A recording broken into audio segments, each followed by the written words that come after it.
Hey there, I'm Darren Stehle, and I'm bringing you a dose of human-heartedness, some timeless wisdom and natural leadership. A few questions before I get started in today's topic. If you're a change leader, a creative, a disruptor, or somebody who wants to make a difference in the world, and you're just like me, then you probably forget about one of the most important things that you need to do, that you should be doing, that serves you really well in your own world. I'm going to give you a moment to think about it. So, what do you think is the most important thing that affects your ability to make a difference, to show up, to do things easily? Whether making a difference is at home with your partner, in your workplace, or for a larger social justice issue that you might be involved in. What is the thing that if you neglect it, you're not going to have very much influence. You're going to have very little impact. You're going to have hardly any power because you're not going to feel at your best self. I know when I say power, I don't mean power over. I just mean you're not going to feel empowered. Okay. Do you know what I'm talking about? You've probably already guessed. In fact, I've already said the word. I think I've said the word feel. How do you feel? And more specifically, if you don't feel well, you can't be well and you can't be effective and efficient in showing up to make a difference proudly and courageously at being the change that someone somewhere needs right now. Okay, so let me get into what today's video is about. It's called If You Don't Feel Well, Can You Truly Make a Difference? And if you see my eyes moving a little bit, I've got my notes. I want to make sure I don't miss anything because there's some really great stuff here to think about. So this is actually part one of what I'm calling a change leadership supports series of essays: freedom, energy, enthusiasm, and love. So why change leadership? Why not just leadership? Why not change maker? If you're anyone who is interested in making a difference, whether you're leading an organization, whether you're supporting other people in making a difference, whether it's your job that you love to do, but your work involves somehow making a meaningful difference, if you're trying to make a difference in your community, you're a change leader. I'll come back to that broader definition at some point, but just soak that in. Own that, right? So what happens if you don't feel well? Think about it, because it's very specific to each of us, right? And before I get into some of my points, like I wasn't feeling very well this morning, and I wanted to do this video, but I needed to take care of myself. I needed to go downstairs, do 30 minutes of cardio. I sweat. I like smelt myself. Don't get grossed out, but I could smell that I was perspiring in a way that told me I hadn't been feeling well. I hadn't been really taking care of myself in the best way for a couple of days. That's just being attuned with your body. If you know how you feel, if you know what your energy is like, if you even know what you smell like, as ridiculous as that may sound, these are all indicators of how you are feeling. And are you feeling well or are you not?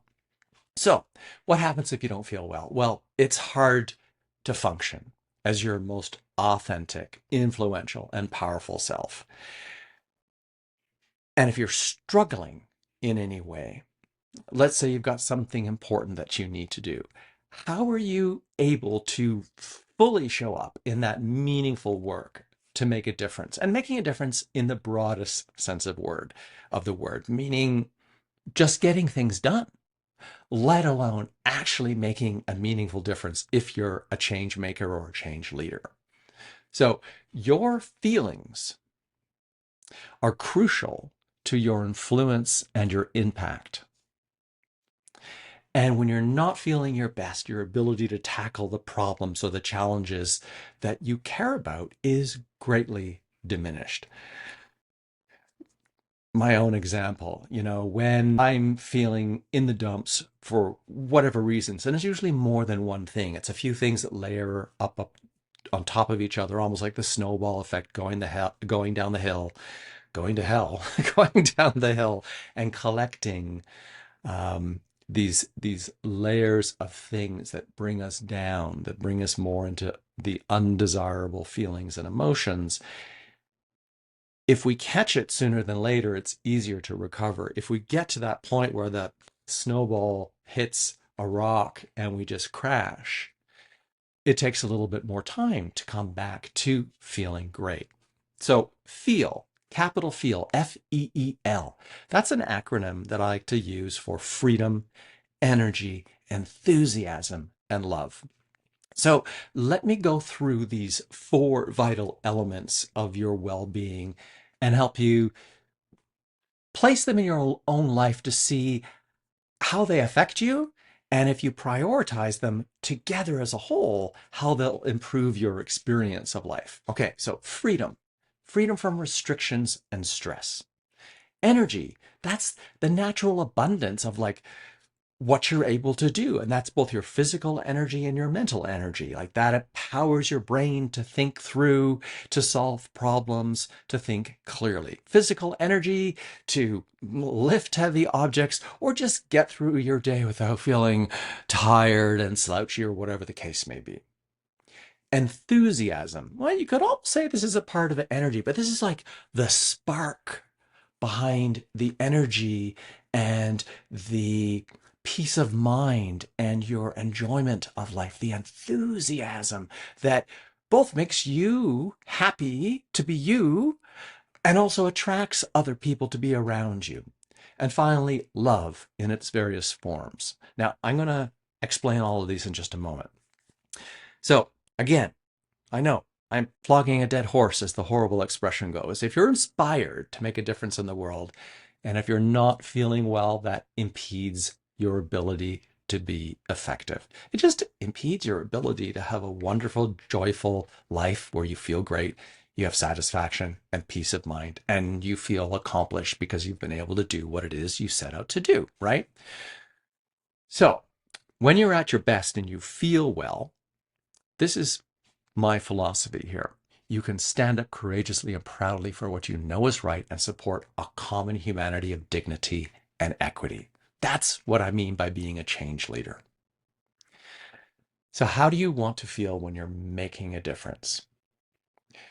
How do you want to feel about freedom, energy, enthusiasm, and love? And how can you work all those together? So let's work through this one by one. Freedom. You know that wonderful song by George Michael's, because you're free to do what you want to do. I've got to go back. I was thinking of Freedom by George Michael, and that's been on my brain for a little while. This is actually ultra nete, because you're free. And I can't believe I actually just sung, and I'm going to publish this. Okay, because you're free to do what you want to do. Freedom is the ability to choose and the means to act on your choices, but it's also a state of mind. It's living without oppression. It's expressing yourself authentically and being true to who you are, being free to be those things. That's expansive, right? And of course, imagine now how freedom influences the next three aspects of feel. Energy. If you feel free, you've got the energy. I've got the power. Remember that from Snap and the Understanding how to manage and optimize your energy during the day, during the week, and even during the month is crucial. You might be like, day, week, and month? I'm just worried about having enough energy for this morning. Well, later on, I'm going to talk about how you can manage your mind as opposed to your time and how this makes you very effective and to be able to enjoy more of your life and more free time. Anyway, coming back to energy, this can be the difference between burning out early on in the day, maybe even by 10 o'clock in the morning, or being highly productive throughout your day. And when I mean highly productive, I don't mean pushing yourself and pushing the pedal to the metal and forcing yourself. I just mean being highly efficient. It's easy to be productive because you've got the energy, because you're maybe in flow state, because you're not thinking about it. So when you recognize and know what depletes your energy and what nurtures your energy, That will allow you to design your day around the tasks and the projects that align with your energy levels. And that prevents burnout. That enhances efficiency. That's what leads to what I like to call efficient productivity. Efficient because you're not pushing yourself. It's almost easy. That doesn't mean that the work you're doing won't be challenging, intellectually challenging. Maybe sometimes you might be furrowing your brow because you're thinking through strategically how to solve a problem. I'm not diminishing any of that stuff. I just mean it's easier to get through it because you're not feeling like you need to run out and get sugar or coffee or some sort of a stimulant to keep yourself going. Okay, we've just gone through freedom and energy. We got enthusiasm and love. So, enthusiasm, I call this the energy multiplier. Enthusiasm is about living your life fully, completely, doing what's meaningful and fulfilling, and being your authentic self. Now, I know not everyone can do that all of the time. Maybe you're doing some work right now that is facilitating, that is helping you pay the bills while you're working on something else. Maybe you're fortunate enough to be starting something or fully into some kind of work or creativity that is everything. That is your dream work, and that's entirely meaningful to you, and you get to enjoy that all the time. But even in that, there's going to be administration, things you have to do that you don't like doing. But all the other elements are contributing and feeding into that enthusiasm, which makes it easy to multiply your energy because you feel good about it. So when you operate from this place of enthusiasm, it's like using energy efficient tools. You can achieve more with less effort. I like to think of LED light bulbs, that the switch from incandescent to LED. They're far more efficient. They burn much longer and they use very little energy compared to the old-fashioned light bulbs, right? So enthusiasm supports efficient productivity and efficient use of your energy. Therefore, you can accomplish more without burning out or feeling frustrated or angry. Now, finally, love. What's love got to do with it?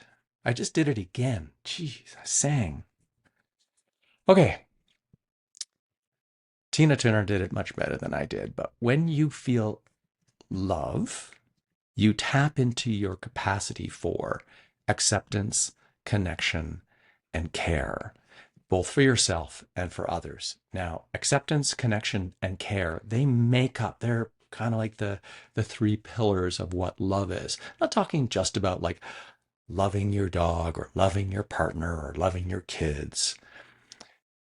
Yes, that can be part of it, but love is this singular word that we have that often is used in too much of a hallmark way. But when you can open up your heart, in a sense, for accepting, understanding, connecting, and caring for others, that means you have that for yourself.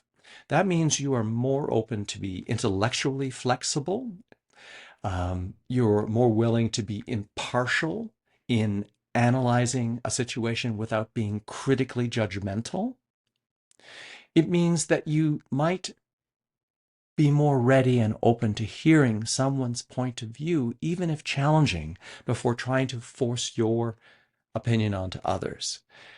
So when you are more accepting and open to connection and caring, what does that feel like for you? What's your energy like? What kind of emotions, what other emotions are coming up? These are all feel good emotions. They're empowering. They feed your enthusiasm. They make you feel more free. They increase your energy. So you see how this all works together. So I've said this already in some way, shape, or form, but love opens the door to understanding and compassion. It enables you to practice open-hearted reasoning. Open-hearted reasoning, I think, is really important because logic and critical thinking, often critical thinking is about coming to a very defined judgment about a particular situation. That would be kind of the definition, somewhat philosophically, coming to a judgment. But open-hearted reasoning would mean, how do we think logically through a problem or a situation but also bring in the human-heartedness aspect, the open-heartedness aspect, the compassion, the acceptance, the connection, the care, the understanding. That allows us to recognize, to see the value and the dignity of others before us. And finally, love is the pathway to humility, not humbling yourself and allowing other people to step over you, but just allowing other people to be who they are without judgment and being open to understanding where they're coming from and who they are without having to put your needs before theirs. It's the pathway to gratitude, to thankfulness, to appreciation, and to making meaningful connections, to building bridges. So, bringing this all together to a conclusion, the impact of not feeling well, especially if you don't feel well for a long time. Take a moment and think about how not feeling well affects you, how it's affected you. How are you feeling right now? If you're not feeling well, what are some of the feelings? What are the emotions? What are the thoughts that are going through your head? Let me give you some examples. Maybe you didn't sleep well last night. That's a pretty common one, right? Whatever reason. It was too hot, it was too cold. Maybe you ate too much food too late, drank too much, whatever. So you didn't sleep well. You wake up and you feel tired or you feel exhausted, right? Well, a lack of sleep, it's going to drain you physically. Maybe you don't feel like going to the gym. Maybe you need to sleep in a little bit longer. Your cognitive abilities are not 100%. They're compromised. Decision-making, problem solving isn't as efficient. Maybe you can get it done, but you're like, oh, I just wish I could take a nap today, right? So your ability to think clearly is diminished. But let's look on to the more extreme. Maybe you had a conflict. Maybe you lost a really important client. Maybe you were faced with a very significant setback, some really challenging situation in your life. Well, your stress levels skyrocket. Maybe you get frantic. Maybe you get anxious. There might be feelings of threat, like what's going to happen.